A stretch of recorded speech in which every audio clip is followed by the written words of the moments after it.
Okay, we're continuing with the Holy Grail of Wisdom Quotes by me, Pete Rogers, alphabetical order. We're doing Marshall McLuhan. He lived from 1911 to 1980. He's a professor of English and communication.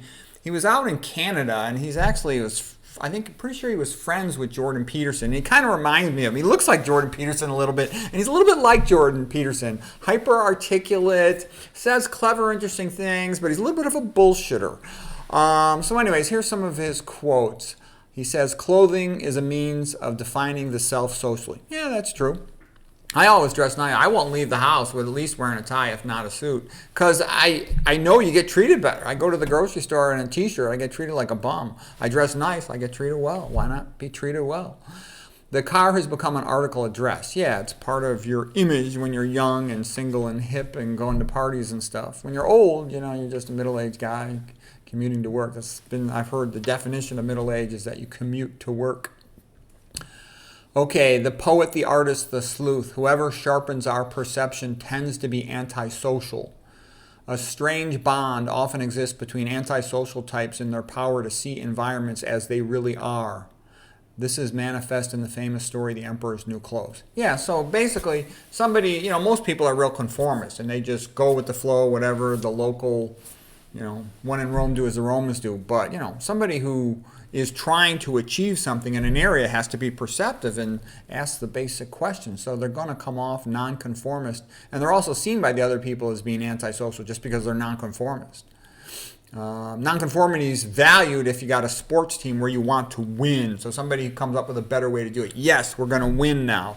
But in regular life, it's usually frowned down. But you need it if you're going to ever improve anything. Marshall McLuhan, the future of work consists on learning a living.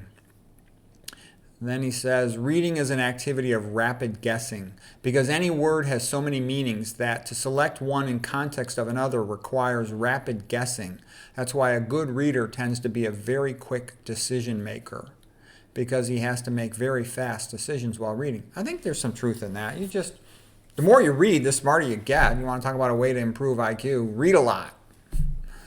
Okay, and you got to think about what you read. It's one step to just read, but it's another step to say, okay, well, what did I read? Like when I read a book, here's a typical example, my old quote book. I put a bunch of Post-its in it, and then I'll go back to it. A lot of times, what I do is I read the book the first time, searching for information, and the second time I go back to it and say, what is worth keeping? And I'll put that into a text file. Like if I read some other book of an author, and I think he's got a couple good quotes, I'll add that to my collection of quotes.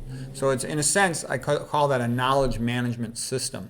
That way I have very good retention for a long amount of time over what I learned. And what I had good retention in medicine was whenever I was doing my residency, I'd always bring a note card with me. And whatever case I saw in clinical practice or in conference, I would write it down on a note card, and then I would just study the things that I saw there. Whereas the other students were sort of trained by the senior residents, read these books in order from front to back, and you'll do well on your boards, you'll pass your boards. But my way was better. I crushed boards because you care about things that you have an emotional connection to. Randomly reading a book cover to cover by itself doesn't do you much good, especially medical books. They tend to start everything sounding the same unless you've got a way to liven it up. Okay, continuing with Marshall McLuhan. He says, man, the food gatherer, has reappeared as an information gatherer. I don't know who discovered water, but I'm pretty sure it wasn't a fish. Gutenberg made everybody a reader. Xerox makes everybody a publisher. So I guess you could say the internet makes everybody a TV show. Okay, Marshall McLuhan. Education, in the words of Lasky, became the art of teaching men to be deceived by the printed word. Yeah, I think that's what basically grade school does. It's like how to waste a person's time for 8 years of grade school and another 4 years of high school, so that people have just wasted 12 years of their life without getting educated. So it kind of dumbs down the population. Then you put a little F- in their water, a little aluminum in their water, and you've got a pretty stupid population. Teach them how to read using the look-say method rather than phonics, and you got a lot of dyslexics who don't like reading. Okay, McLuhan continues. Language does for intelligence what the wheel does for feet. It enables them to move from thing to thing with greater ease.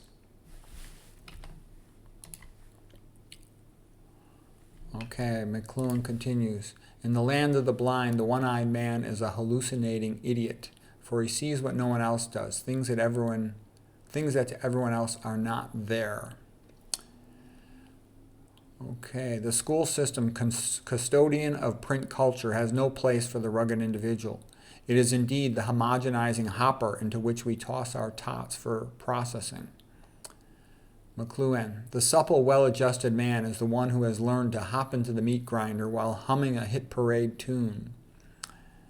Man in the electronic age has no possible occupation except information gathering. We have become information gatherers rather than food gatherers.